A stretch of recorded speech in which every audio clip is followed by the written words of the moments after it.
Hi,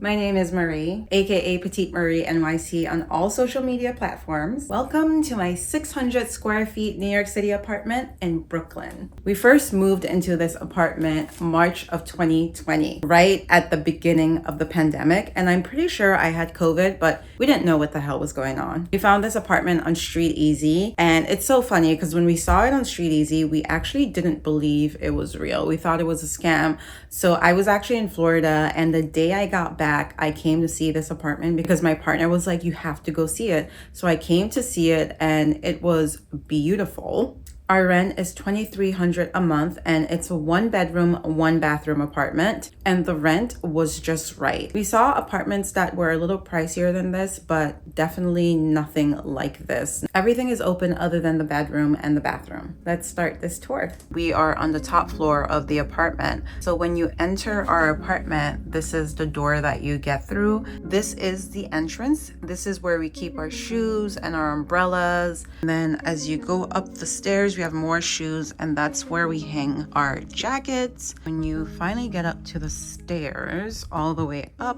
this is what you are greeted with. If you go to the right, you're greeted with the living room.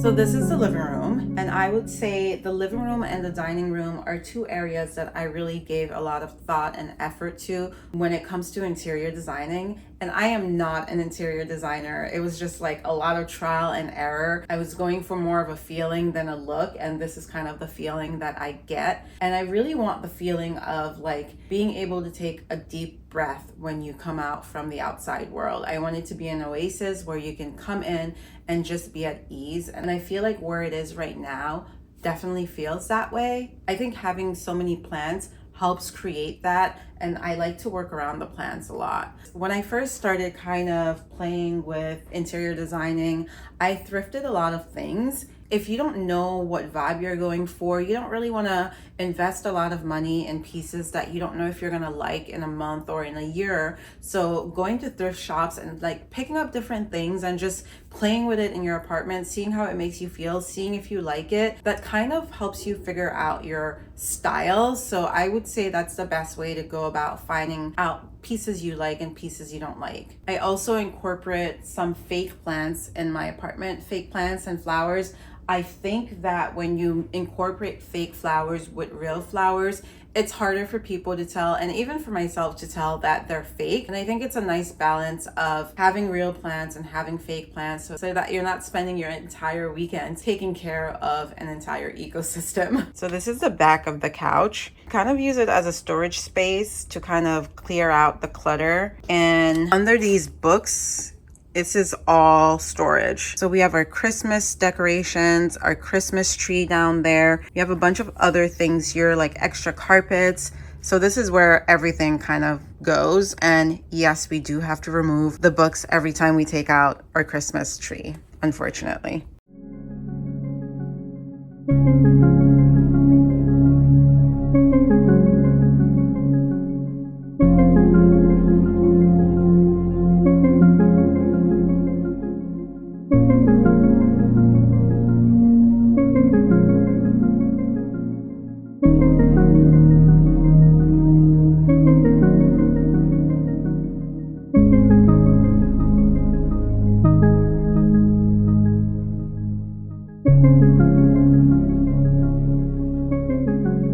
Next up is the dining room. Also another favorite. I actually just got these two carpets, the one in the living room and the dining room, and I think they just brighten up the place a little better, which I really love. Also like really filled with like fake plants and real plants. Actually, both of those are fake. The olive tree is fake and the branches in there are fake. I feel like this room is a bit more minimalist, but still feels cozy. Obviously, it doesn't look this put together, but whenever it is this put together, it really makes me feel good. I really love coming to a clean apartment.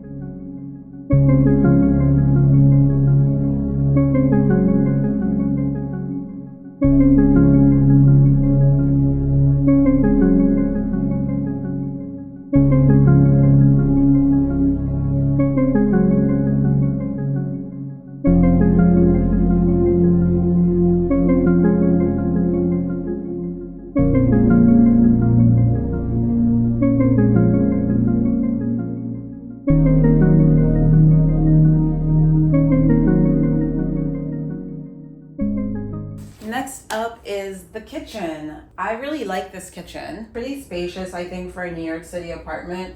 It's actually very huge. It really has like a Hudson Valley, like woodsy, cabiny feeling. And I really like the cabinets. I have thought about doing a peel and stick on the tiles. I just haven't found the right one yet. I use the top of the cabinets for storage because it's a never-ending process in New York.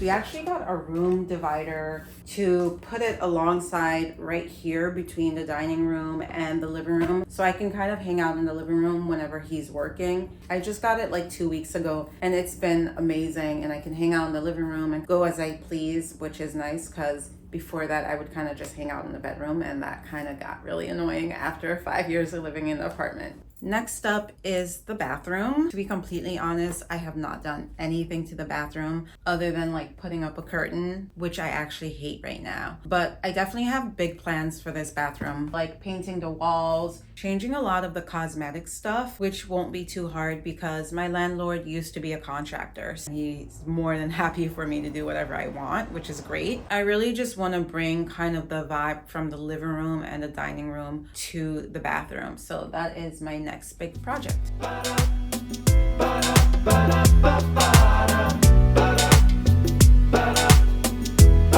Last but not least, the bedroom. I would say the bedroom is another room that I haven't really given enough love to. It's something that's also on my list. A lot of it has to do with, I think, getting new furniture. We have 3 closets, but don't be fooled by these closets. These closets are very, very narrow. You can't fully walk in. You basically always have to bend down and go in. They're spacious, but also not spacious at the same time. Like if the ceiling was pushed out more, it would be like an actual closet, but because it's an attic, it's all slanted, which takes away from storage. I'm not gonna show you what's inside because I think they're all kind of messy right now. But one is my closet fully, and then the other 2 are kind of a mix of both of our things and storage things for the house. And I'm also trying to figure out what to do with this projector because it's not a long shot projector, so it needs to be a little closer to the wall. Ideally, I would love if it was behind the bed, but that's not possible. We don't know if we want to invest in a new projector, but that's something we're looking into because I hate this. It's such an eyesore.